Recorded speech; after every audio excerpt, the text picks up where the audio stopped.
Dunay usa ka amahan, siguro naka-istorya na ko na ini dinhi pan sagdi lang tungod kay akong gamiton sa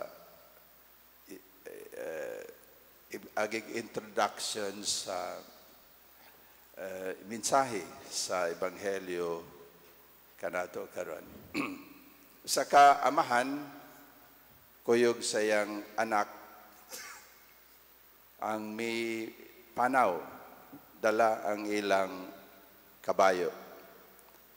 Ang gamay nga bata ang naguyod sa kabayo ug nagsunod niya ang iyang amahan.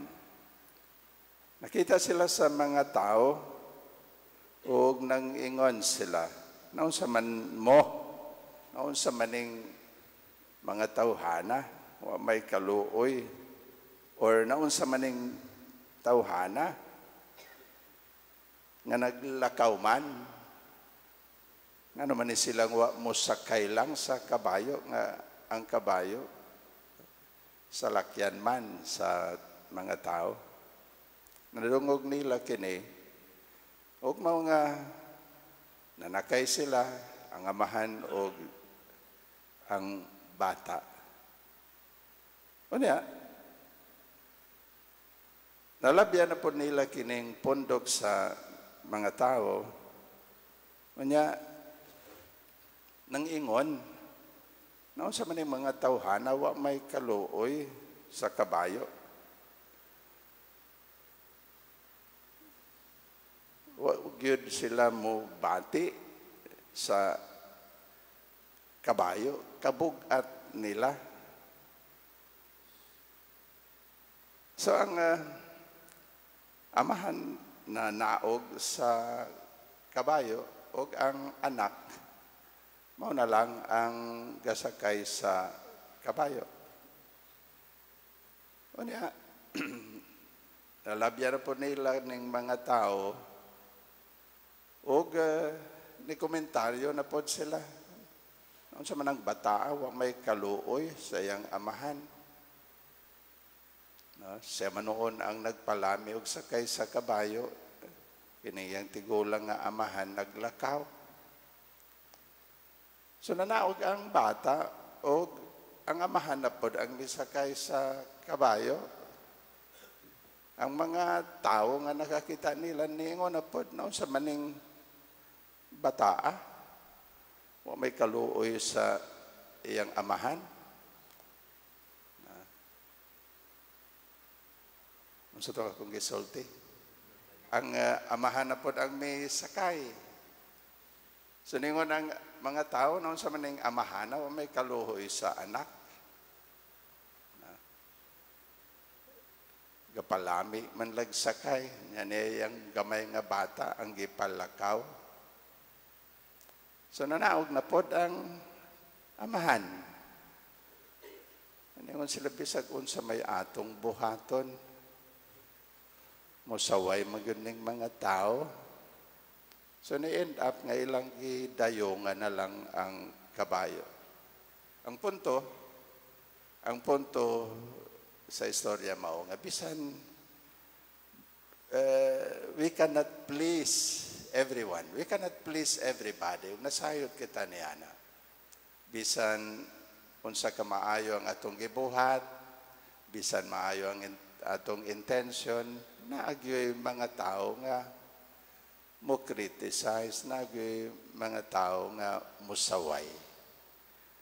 Yan ay balo ko, siguro daghan nato din hiyang nagka-sinati ni Ana, di ba?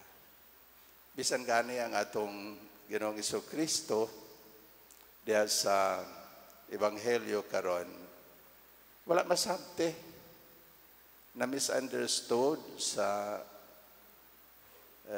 iyahang gibuhat, sa maayong iyahang gibuhat. O tungod niini, gipapahawa siya sa lungsod. Giingnan siya nga pabiyaon sa ilang lungsod. sa second or sa first reading po, sa first reading, si David, no,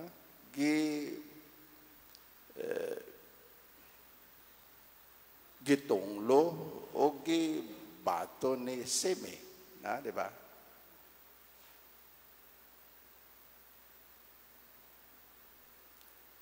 Sa muna ang kamatuoran bisan unsa ang ato ang himuon na agyoy dili mahimuot nato. Nagyoy mosaway nato. Nagyoy mosalikway nato. Nindot kayo ang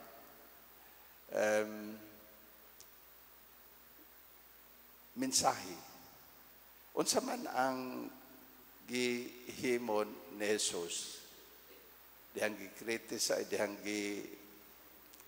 wala siya na misunderstood siya, dihang gihangyo siya nga mubiya sa ilang lungsod, padayon na po siya. Mibiya siya sakay sa sakayan o padayon sa laing dapit. Mibiya sa dapit nga wala siya dawata o may padayon. Misakay sa sakayan o may padayon. Si David po sa first reading, gitunglo, gibato ni Simi. Paano siya ang gihimo? Padayon na po siya sa iyahang panaw. Ang punto mao nga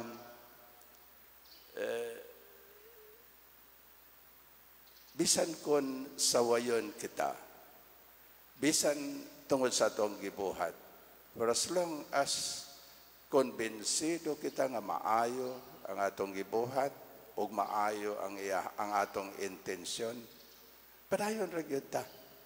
Dili kita motugod nga ang pagsaway, ang criticism makapa-apektar sa ato ang gibuhat.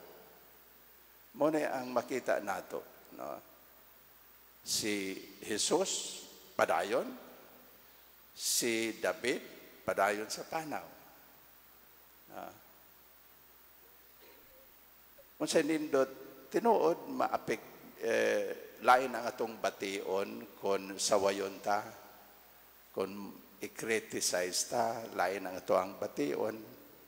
Apan ang sa ako nang giingon, kung konbinsido lang ta maayo ang atong gibuhat o maayo ang atong intention, dili ta magpa-apektar sa pagsaway, sa criticism. Hinuon padayon kita sa to ang gihimo.